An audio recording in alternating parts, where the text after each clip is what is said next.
Good day, and thank you for joining Part 2 of the NCPC Opioid Use Management webinar series. We invite you to connect with us via social media at PriCare Matters and via the website at www.primarycarematters.org. The National Center for Primary Care is located at the Morehouse School of Medicine. Additionally, the NCPC is a resource for encouraging doctors to pursue primary care careers, for making primary care practice more effective, and for supporting primary care professionals serving in underserved areas. The core principles of the NCPC are access, effectiveness, and equity. Today's webinar is made possible via a partnership through the Southeast Addiction Technology Transfer Center, the Recovery Institute of Southwest Michigan, and the American Psychology Association.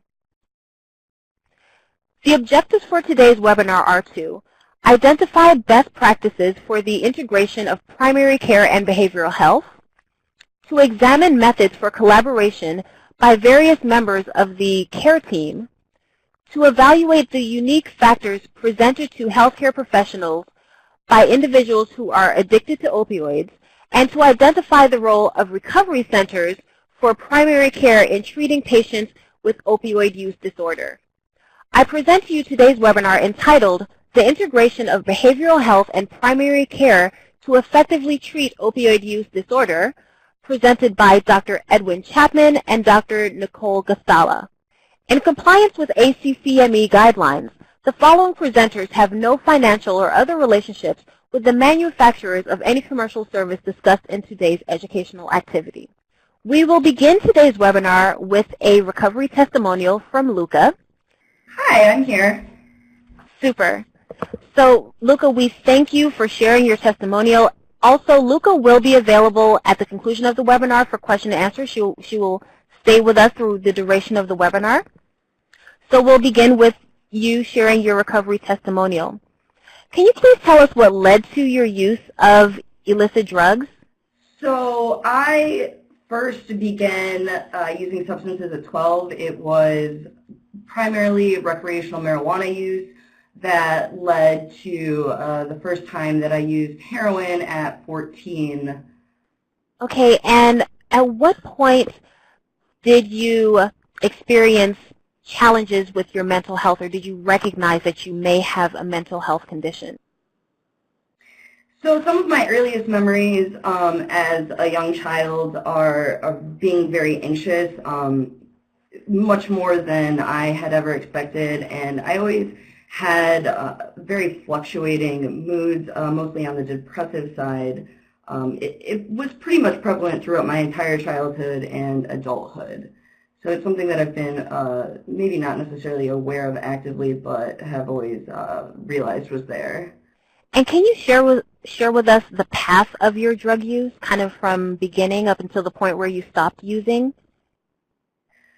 So the first time I ever used my drug of choice was out of spite. I was caught smoking marijuana by my mother, and so I was grounded, and a very childish reaction was to immediately seek out a harder substance because I felt like marijuana wasn't that big of a deal. So I progressively used heroin as a young adult, and at 16 I had a major knee surgery and was given prescription opioids, Oxycontin. And so I used that script up pretty quickly and realized that I was still wanted the feeling of using. So I once again sought out heroin, and I left my city for 2 years to go to college. That didn't pan out, and at the beginning of that, I didn't really use my drug of choice, but when I came back to the city, I quickly fell back into old habits, and then I ran into some legal trouble when I was 25, and so 20 months ago, I became sober.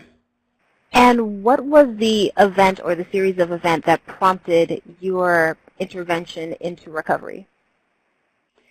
So I did catch 2 possession of heroin cases back to back. My sentencing guidelines were prison, and I had decided to myself that my want to get high was much less than my want to go to prison.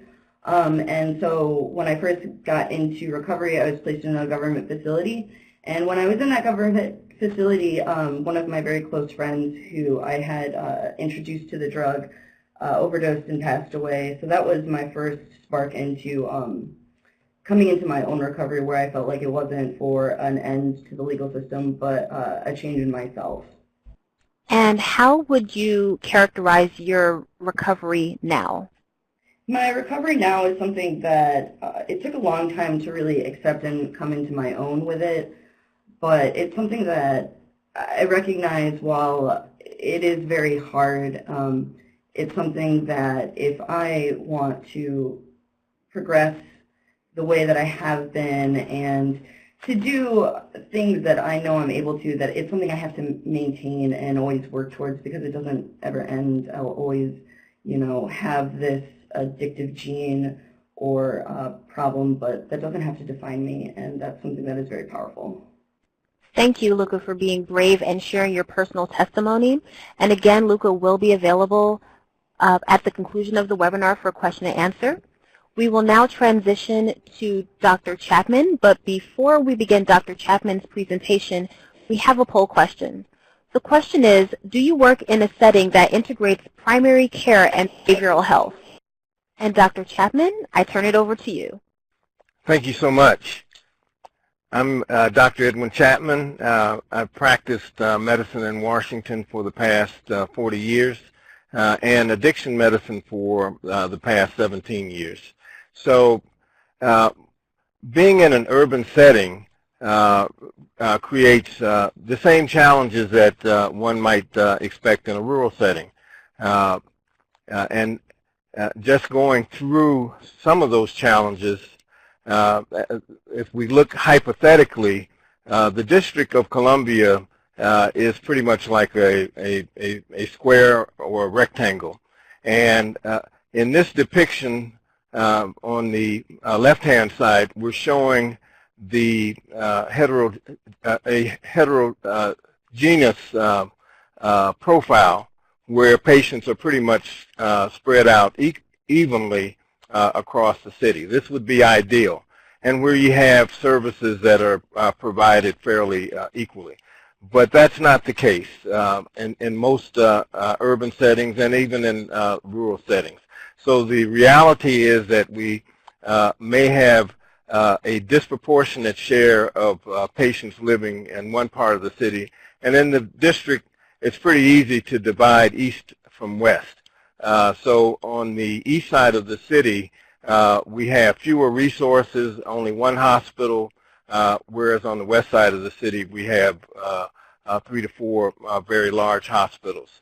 When we look at insurance penetration, the district has a 98% insurance penetration, including Medicaid and Medicare. So insurance is not the issue.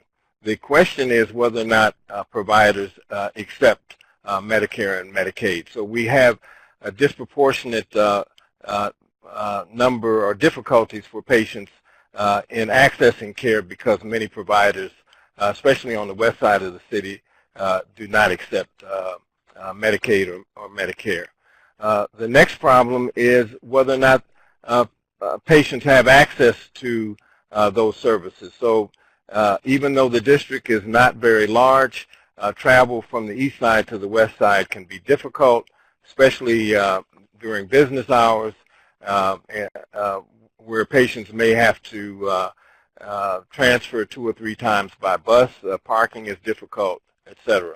And then there is provider preference in that many providers do not like treating patients who are substance abusers. So all of those become barriers to treatment. So this is the actual distribution of my patient population over the past several years. My office is actually located on the east side, depicted by this arrow. But you can see the distribution of my patients who were predominantly heroin addicts. When we look at this map, the darker green indicates patients with hepatitis C, so you can see that there's a parallel with the location of heroin addicts. If you look at this particular picture, we're really talking about pediatric psychiatry, but it is the same profile for adults. So all the red dots represent psychiatrists in the city. The blue dots represent children who need access to psychiatric services. So again, we can see that there's this parallel pattern. So when we look at barriers to buprenorphine care, we already talked about the provider or patient and community stigma that we're well aware of, but we also have medical provider stigma, which we must address.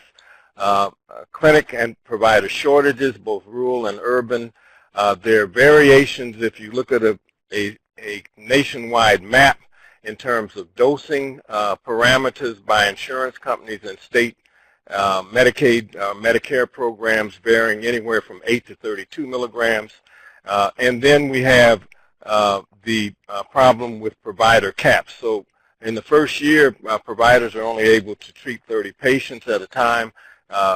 Thereafter, they can go up to 100, and with special select credentials, they can go up to 275. And we're looking at ethnogenomic and epigenetic buprenorphine medication treatment parameters. In other words, we're really looking at pharmacogenomics and the fact that we feel that some patients, based on their ethnic origins, may metabolize medications differently, and therefore, if they're in a state that only allows 8 milligrams or 16 milligrams, when that patient needs higher doses, that there's a mismatch. Then we have the problem of inadequate payment for support services.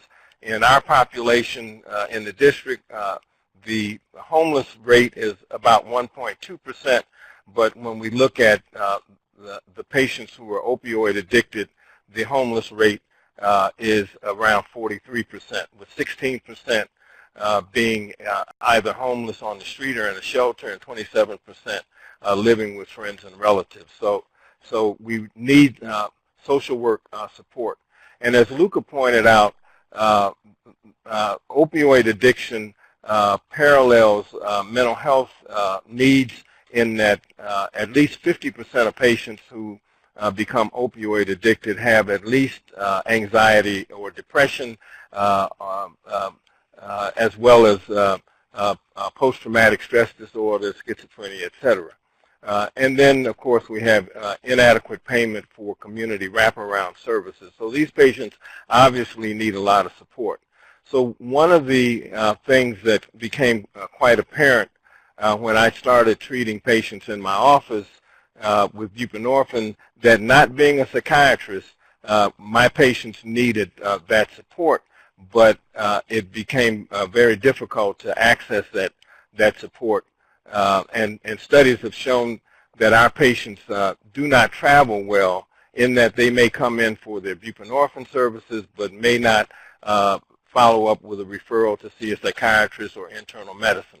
So we created a pilot project using a small grant from the District of Columbia through Howard University several years ago, and devised a telemedicine, proposed telemedicine platform whereby we could integrate primary care, psychiatry, substance use disease, social workers, infectious disease, and community navigators, but using telemedicine and electronic medical records to tie those services together. So if you look at my office, I'm an internist, and I do substance abuse with buprenorphine, but not being a psychiatrist, the idea is that I could bring in a psychiatrist from a remote site to see that patient on the same visit while the patient is in the office and really provide those services. Or if the patient needed a social service consult, we could provide that remotely and then record it through the electronic medical records. So this just shows the typical flow through the office. Patient is registered. The patient may see me, but at the same time, we brought in a nurse practitioner who could support with the primary care, and then by using remote psychiatry, we could connect the patient with a psychiatrist or whatever services they needed on that visit. So this is a rather complex slide, but it's just showing the flow of the patients through the office. So in putting this together with multiple offices, we now have 4 sites. So at each one of those sites, we may have different providers. There may be a nurse practitioner at one site, internist at another site, but we could bring all those providers together using the electronic medical records and telemedicine, and also coordinate that with a care coordinator overlooking each site. I briefly mentioned the pharmacogenomic testing that we're looking at, the psychiatry, and then the cloud-based medical management, which is again done electronically and remotely, because all of the billing and record keeping is off-site, but it's all cloud-based. So it's a virtual practice that then would be tied together across the city. So the red dots show the penetration of Medicaid in the District of Columbia. So you can see that the Medicaid population is pretty much concentrated to the east side of the city, but as we said before, most of those providers for services are on the west side of the city. So part of our design in closing some of those gaps that we mentioned earlier would be that we would use a hub-spoke mentor-mentee model, so that with my experience, I would reach out to providers in our network. We now have 10 providers who are certified to prescribe buprenorphine. All of them can prescribe only 30 patients at a time, but because of the telemedicine connection, we can I can then support those providers and patients wherever they are in the city using this mentor-mentee profile. So it would pretty much look like this, in that without moving any of the providers around, but putting services where the patients are. Close, we call it the best of care close to home, so that we would make it convenient for the patients by expanding services geographically across the city. And this picture, which is the last, shows the first 2 providers who have been certified and will be participating with this mentor-mentee network. So even though the district is small, the challenges are very similar to the rural areas, in that because of our patient population and the economics, travel, parking, babysitting services all become very important in terms of how they access care. Thank you, Dr. Chapman, for an extremely informative presentation. We will now transition to Dr. Gastala's presentation, but before we begin, we have a poll question. And the poll question is, does your organization use medication-assisted treatment for opioid addiction treatment? And we will be sharing the results of these poll questions in the context of the questions which were submitted and questions which will be submitted throughout the webinar. All right.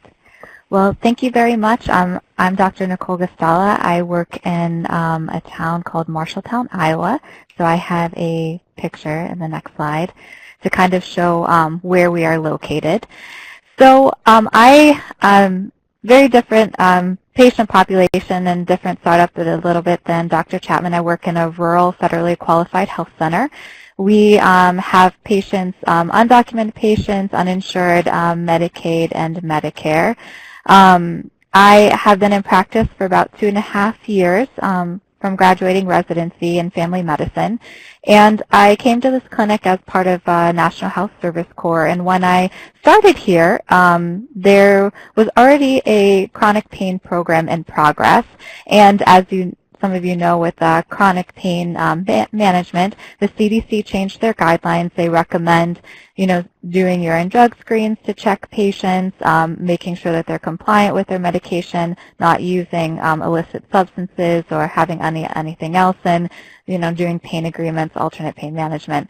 So they had already started this program, and one of the challenges that I found when I started here was, what do you do when a patient comes up positive and for other substances, and what do you do when they, rather than having necessarily just chronic pain and dependence, but then end up in the field of or opioid use disorder or end up having an addiction? What do you do with them? Well, we have a substance abuse treatment center in town, and they do behavioral management.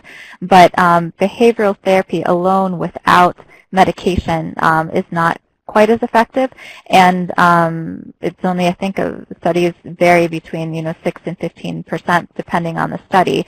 And so we were sending them, and despite the fact of being close and just across the street, they would go or sometimes not go, and then they would end up using street opioids in place. And because they were so afraid of the withdrawal, and they needed some sort of medical stabilization. And so we started the process of trying to figure out, well, what do you do with when this happens? And we found that the closest provider of medication-assisted treatment was at least an hour away, so about 60 miles, and that was Des Moines. And that's not really easy for many of our patients, because we do see a lot of patients who have many social determinant of health challenges, and many of that is transportation, just like in an urban area, just a little bit different because of the wide distance.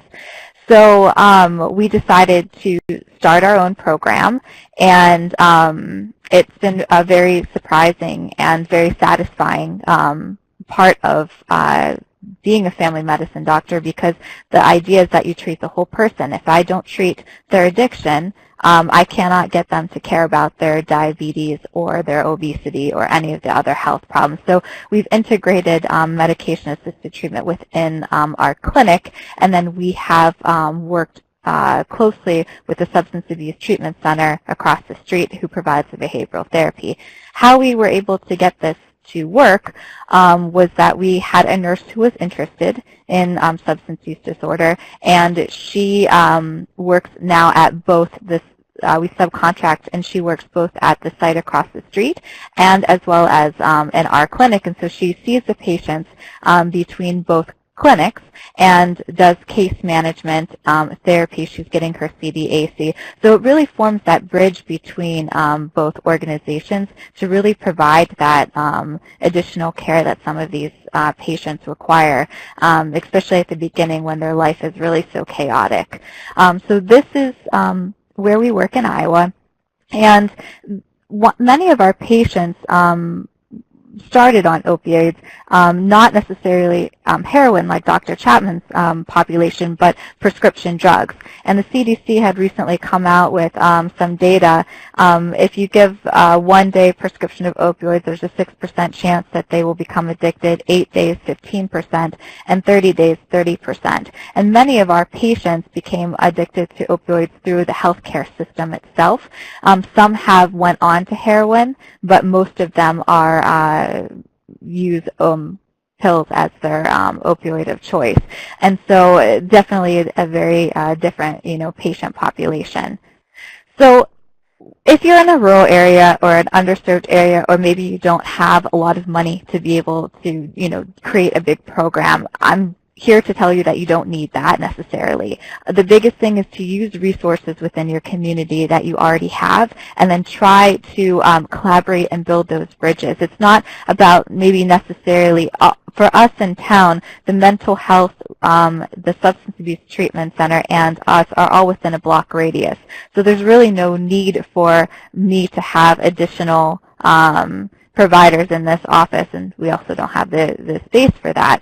And but the biggest thing is collaborating with the providers who are available, using your community resources and reaching out, because if you are a physician and you're a provider and this is something that's been interest, or you realize that your patients really do need this access, I bet you if you reach out to your local substance abuse treatment center and ask them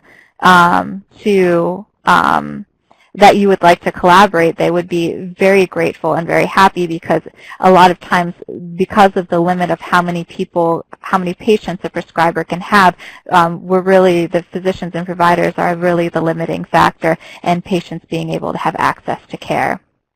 So if you're interested in becoming a provider in MAT, there's several steps you have to go through. You want to consider prescribing both buprenorphine and naltrexone depending on the patient scenario.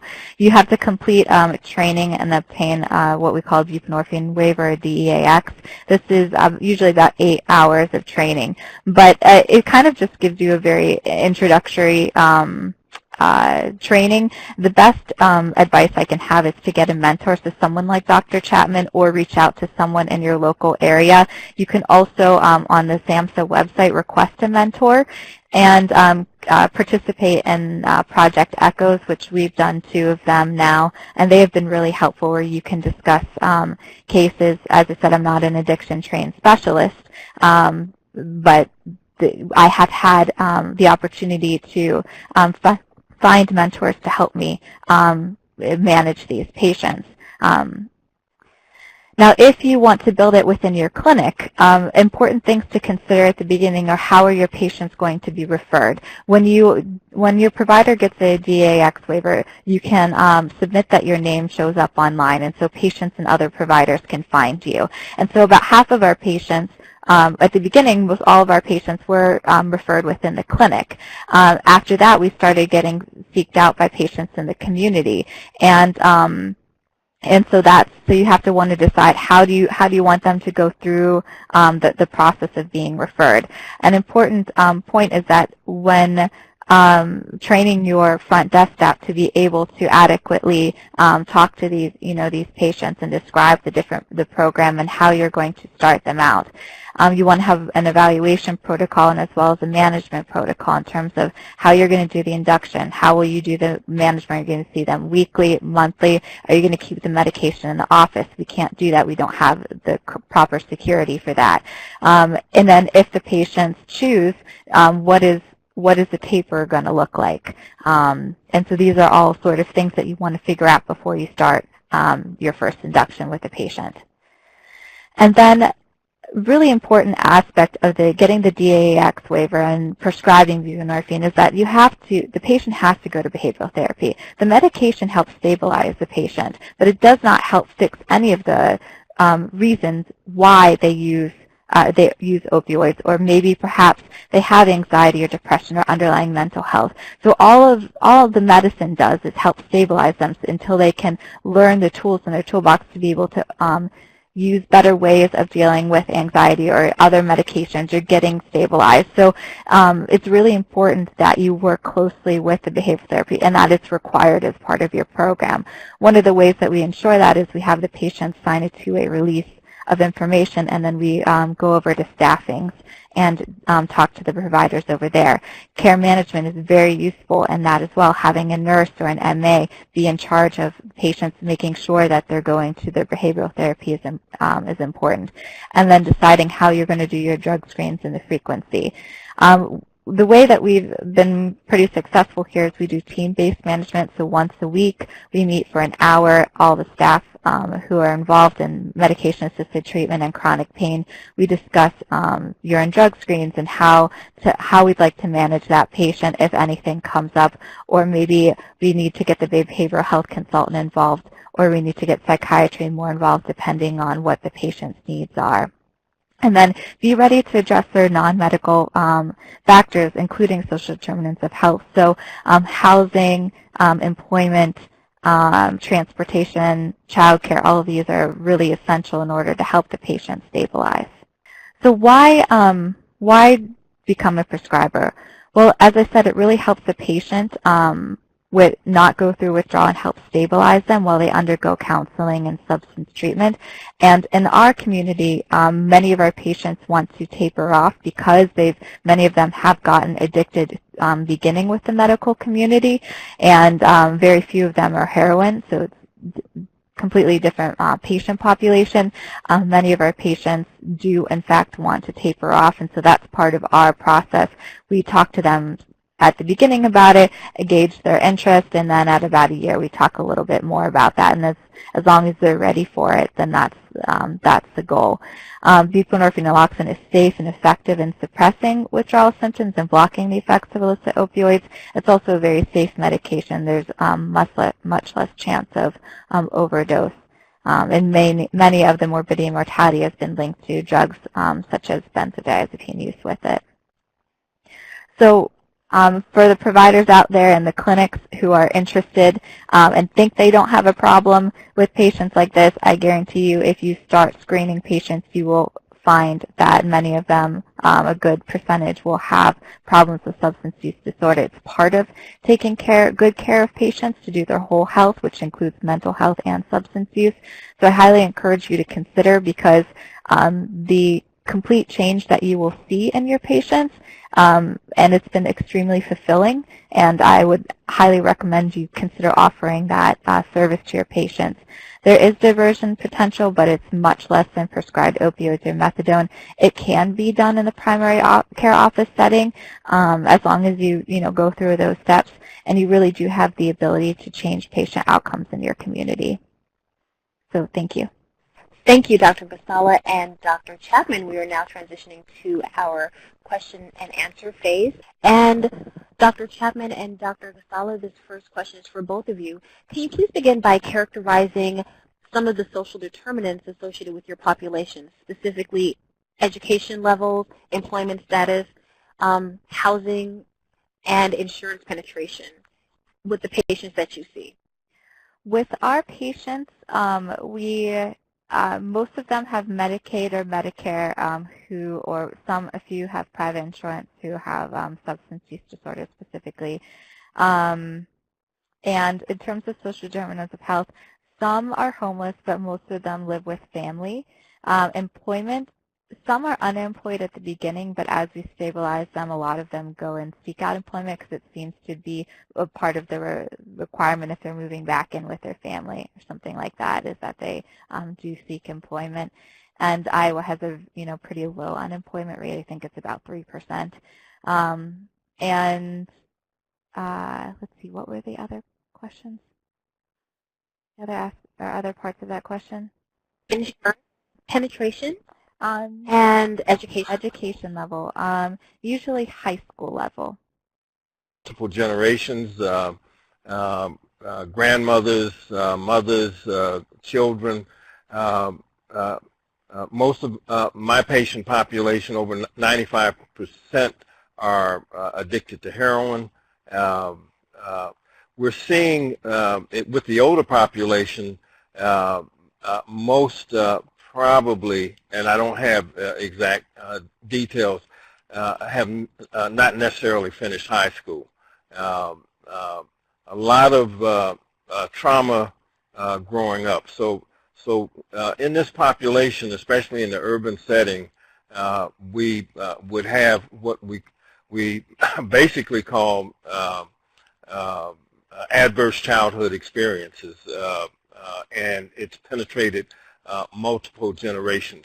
And what I think we're seeing is a tie to economics, employment, and now that the epidemic, the newer epidemic, if we look at it, it involves all age groups and ethnic groups, but particularly when we look at areas that are economically stressed, we really see problems, particularly in Appalachian area, in some of the Midwest areas that have lost manufacturing jobs.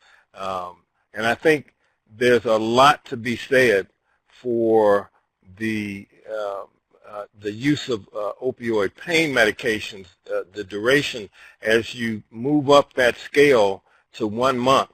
About 1/3 of patients are may have a problem according to recent statistics, and I think that really kind of is really taking us into the genetic component to this disease process, and we really feel that the fact that it penetrates, seems to penetrate multiple generations, may also be genetic as well as epigenetic or environmental, but there's a strong, a very strong genetic component to this that we need to look at.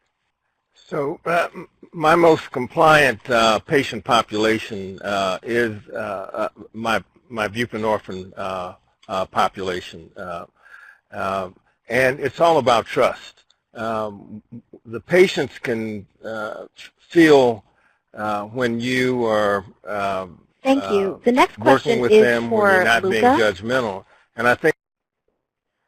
Luca, can you please share your experience seeking, excuse me, behavioral health treatment and care while in your, in your recovery from your primary care provider? So that's in my recovery rather than my active addiction, correct? Well, actually both, if you wouldn't mind.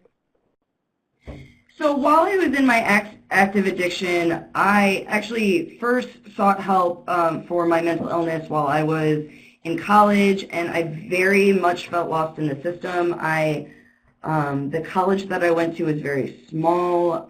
However, you know, we didn't have many doctors, so when I went to seek out help, I just felt like I was pushed. So I met with the primary care physician, and then they realized that I had mental illness, and I had also disclosed some substance abuse, so they gave me to a different doctor who I really didn't feel like listened to me. They kind of I just basically didn't feel heard by anyone, and that contributed very negatively to me trying to seek out any further resources for help on either end, both substance abuse and mental health, because it's both mental health and addiction are very isolating experiences. And so when it was really hard to reach out for help. So when I did, and I felt like I wasn't heard at all. I really didn't feel like pursuing that. Now, so in recovery, I feel very grateful because the people around me and my primary care physician and my therapist, I'm very honest and open with them, and I feel like it's very much a two-way communication of where I'm at, both with my mental health and my substance abuse. And I feel like it's just very important for us to have that open communication, because without me being honest with them and having this open line, you can't really get help. So I feel like now both the substance abuse and the mental health are much more treated, and if there was a depressive episode of my bipolar, then I could be honest with someone, and then we could solve it from there if I go into a mania episode. And with the substance abuse, just constant communication, it really helps. Thank you, Luca. tying into that question, Dr. Chapman and Dr. Gastala, what is the most important thing primary care providers and behavioral health professionals can do to integrate prevention and addiction treatment into their clinical workflow? Care providers now, and those are very helpful, in stating that you need to, if you give someone medicine for acute pain, you need to see them back within 3 days to assess their pain and to reevaluate, see if they need longer. Do shorter prescriptions, don't do longer. And that's really the key to prevention, because the longer someone is on opioids is the higher chance they have, because you do get into this role of genetics and family history of addiction, and then just the physical dependence and addiction that patients can have. And then integrating behavioral health is really important to integrate when you do substance abuse treatment, because as I said, the medication really just stabilizes someone. It doesn't help them with the mental health and behavioral aspects. It's really important to integrate that within the clinic and make it part of the patient's care plan, just like we would do an A1C on a patient or do diabetic education for a diabetic patient. We have to do the same sort of thing for patients who have addiction. Dr. Gastala, is the fact that we're dealing with a disease, and our attitudes towards treatment is perceived by the patient. So we really have to be careful as a profession not to be judgmental, just as we would not be judgmental with a hypertensive patient or a diabetic patient, and patients can feel that. So when we really understand that we're dealing with a disease and we're really looking for relief for that patient, that the patients can feel that as well. So one of the techniques that we use in addiction medicine is contingency management.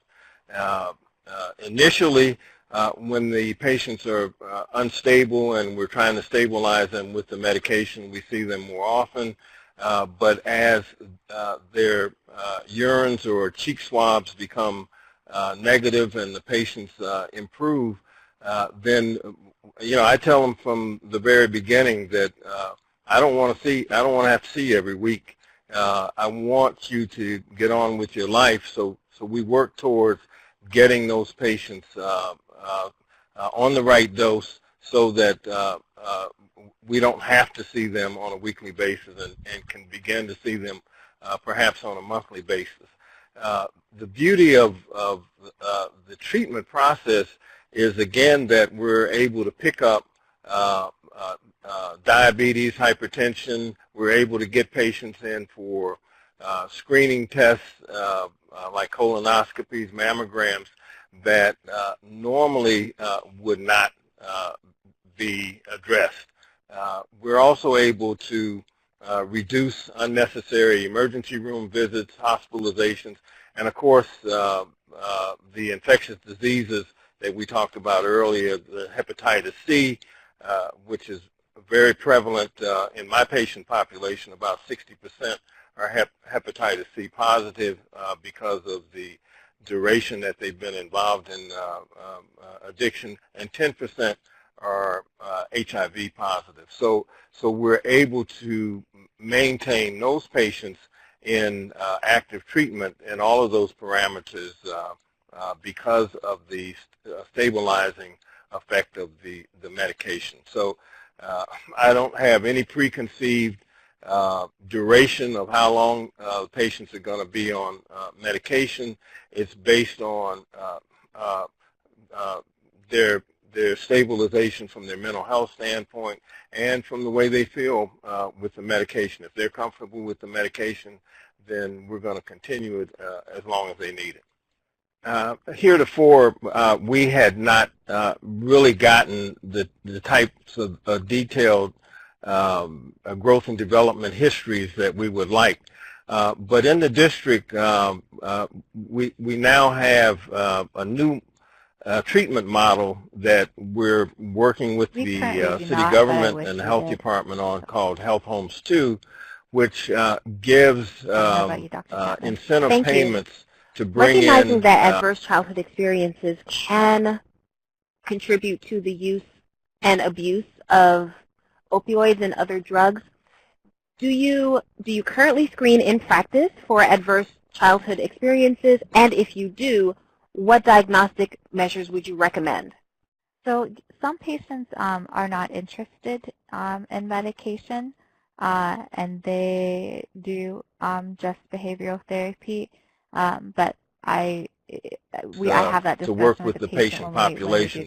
So we're now getting better information, and I can just tell you personally that the histories that you get from these patients are astounding. But most of them end up wanting the medication to help with it takes a lot of time to get those detailed histories, because a lot of this history is suppressed as a defense mechanism for their survival. And when it begins to come out and they begin to tell their stories, I think all of us will really appreciate some of the trauma.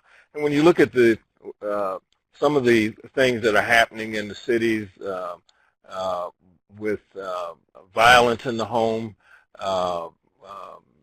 housing deprivation, and some of the other things that we call toxic stress, that we began to appreciate the homelessness, childhood homelessness is very, I mean, that's got to be very traumatic, that we began to understand that we are dealing with a population of patients who have experienced post-traumatic stress disorder, even though they haven't been on a battlefield, but some of our neighborhoods are battlefields. And that really, so we're really trying to address that now. We haven't in the past, but we have to in the future. I think, again, there are different treatment philosophies. The prototype for abstinence only, which is really what you're talking about, is Hazelton and Betty Ford. But over the past several years, even the most well-known residential treatment facilities have integrated medication-assisted treatment in their protocols. And I think if we look at... Thank you. This question is for Dr. Vasala and Dr. Chapman. Do you ever treat individuals without the use of medication, prospectively using any type of therapy, behavioral health therapy? Grant to help cover that cost for patients. If you do buprenorphine, the buprenorphine combo, it can be a bit expensive. You can also apply, the drug companies themselves also have discount programs that you can help the patient apply for depending on their source of income. If they do choose naltrexone, the pills, those are pretty cheap. I would encourage you to look at different grant options within your Department of Public Health for the state, as well as other national grant programs too.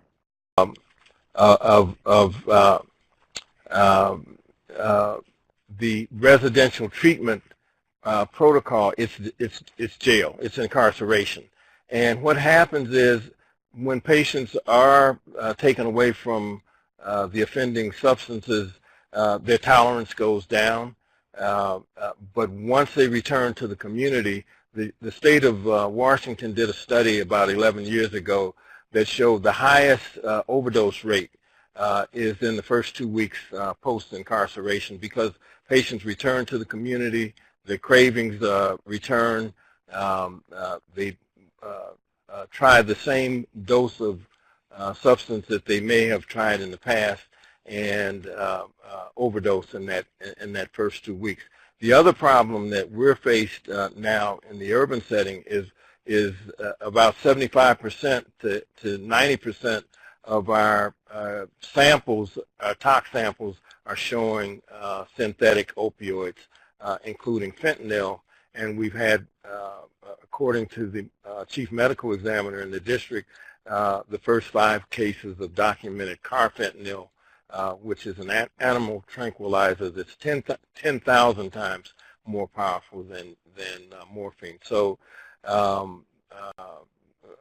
the general statistic that's given is that there's a 90% relapse with opiate addiction without medication. So patients come to me seeking medication, and so all of our patients are pretty much started on, well, 100% of our patients are started on buprenorphine. In our setting in Washington, we do have 3 methadone clinics, so that and they're generally supported by the government. So we have an intake by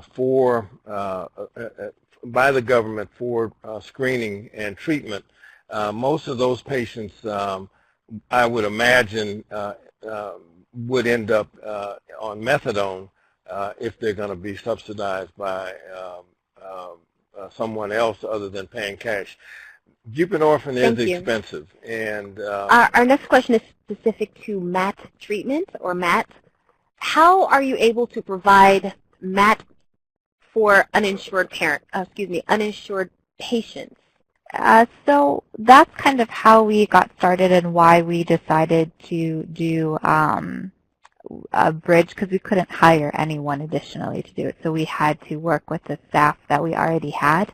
And so the way that we got around doing that was a nurse was interested in being more involved with that population. And so we expanded her role to include case management for that patient population, because there was, and she also helps case manage the chronic pain population within our clinic. And so if you have the ability to... we're seeing pretty much the need to use doses above 16 milligrams, which means that we're talking, if a patient is paying out of pocket, we're talking upwards of $500 a month, which is very expensive except for the most affluent. So most of our patients are subsidized either by Medicare, Medicaid, or private insurance. That's a difficult question, but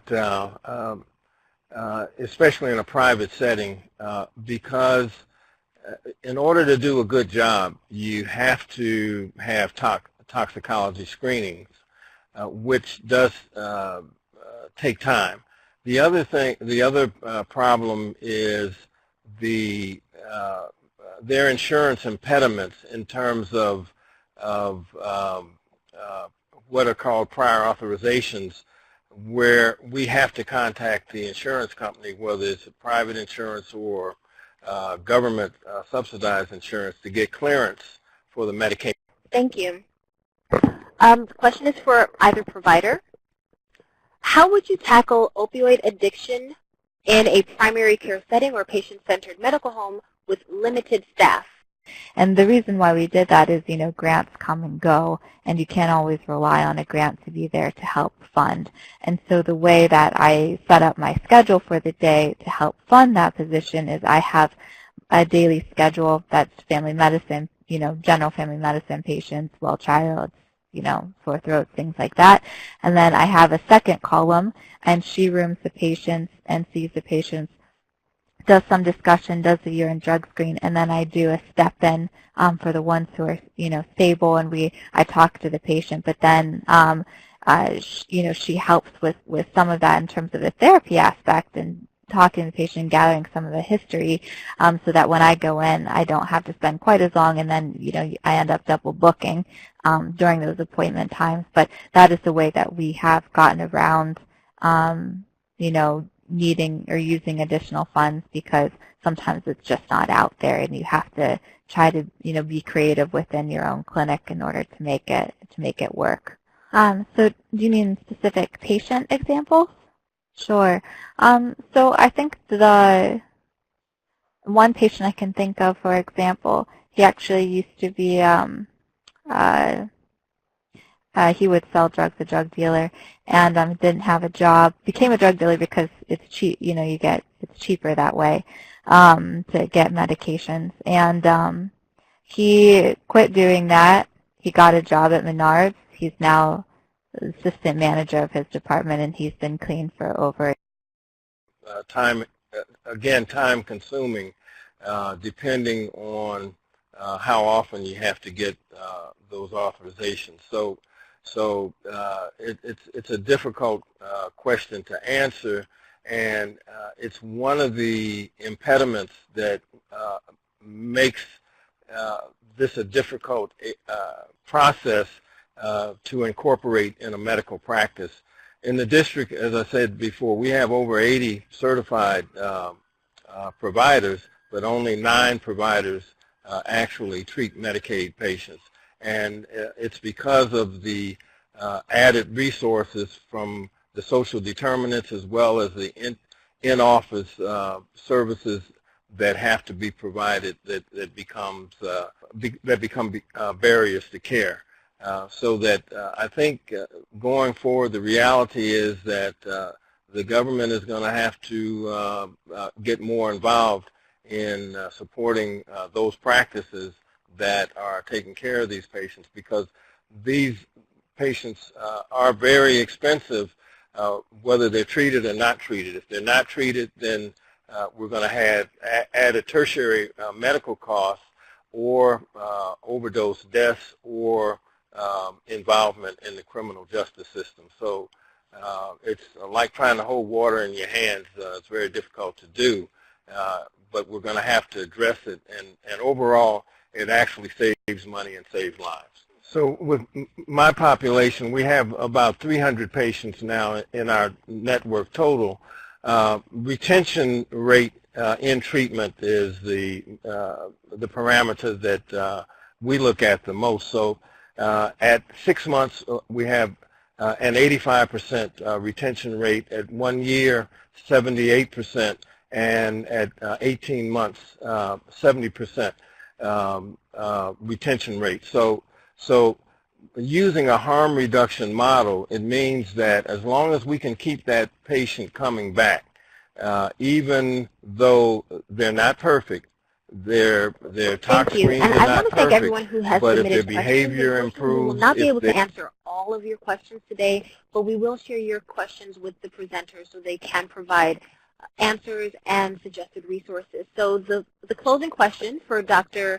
Gustala and Dr. Chapman: can you please characterize successes from the models which have been utilized in your practices? Has housing and has reconnected with his family. So there are definitely, yes, it could be patient examples, it could be problematic examples, such a rapid impact on. This is definitely the patient population that you just have to have that open communication and trust with each other, and make sure you care about this health problem as much as you do their other health problems. And being non-judgmental is really the most important aspect in developing that relationship with the patient. So I think that it has definitely opened my eyes, because this is not something that I had planned on doing. But it is very fulfilling, and I think we're making a difference in the community, and that it makes it worthwhile. Really, multiple times a day down to once or twice a week, then that's an improvement in that parameter. If their relationships with their family or community improves, we look for all of those parameters in terms of harm reduction. The fact that we're now able to treat their medical problems, to keep them on those medications or get them on their psychiatric medications, are all measures. But the idea that you have to have perfect tox screens in order to remain in treatment, I think is a mistake. And again, we have to look at the patients as any other chronic disease. We don't have any perfect diabetics or perfect hypertensives.